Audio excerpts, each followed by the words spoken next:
Corona आला, सावधान।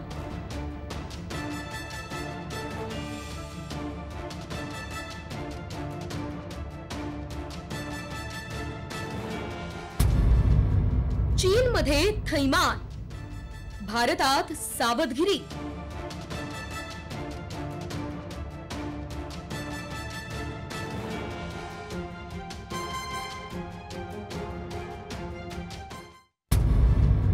HMPV रोखण्यासाठी सरकारची खबरदारी।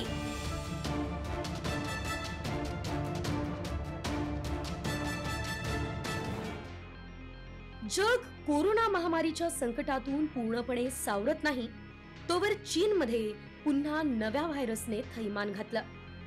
त्यामुळे भारत सरकार आता अलर्ट मोडवर आलंय। 5 वर्षांपूर्वी कोरोनाने भारतात केरळमधून एंट्री केली होती।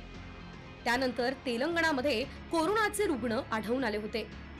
त्यामुळे आता केरळ आणि तेलंगणातील नागरिकांना खबरदारीच्या सूचना देण्यात आलेल्या आहेत। या सूचना नेमक्या काय आहे पाहूया। खोकताना आणि शिंकताना रुमाल वापरा, वारंवार हात साबणाने धुवा, सॅनिटायझरचाही वापर करा, गर्दीच्या ठिकाणी जाणं टाळा, फ्लू मध्ये आजारी लोकांपासून अंतर राखा, ताप, खोकला किंवा शिंक येत असेल तर सार्वजनिक ठिकाणी जाणं टाळा, पुरेसं पाणी प्या, पौष्टिक आहार घ्या, आजारी असताना घरी राहा, इतरांशी संपर्क टाळा।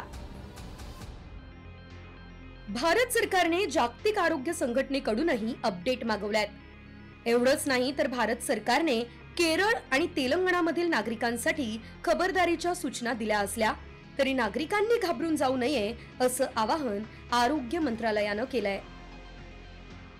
इन दिनों सर्दी के दिनों में रेस्पिरेटरी वायरस इन्फेक्शंस होते हैं और हमारे हॉस्पिटल्स और इंस्टीट्यूशंस इनको हैंडल करने के लिए तैयार हैं। बेड्स की भी अवेलेबिलिटी है, ऑक्सीजन वगैरह की भी अवेलेबिलिटी है। स्पेसिफिकली दवाइयाँ चाहिए नहीं होती बिकॉज इसके अगेंस्ट कोई स्पेसिफिक एंटीवायरल ड्रग्स है नहीं। चीनमध्ये HMPVचे रुग्ण आढळून येत असल्याचं वृत्त चीनने फेटाळलं, तर प्रत्येक हिवाळ्यात फ्लूचे रुग्ण वाढत असल्याचा दावा केला। मात्र चीनने कोरोना महामारीच्या काळातही अशाच पद्धतीने कोरोनाबाबतचा दावा हा फेटाळला होता। त्यामुळे चीन दावा फेटाळत असला तरी भारतातील नागरिकांनी खबरदारी घेणं हे गरजेचंच आहे। ब्युरो रिपोर्ट, साम टीव्ही न्यूज।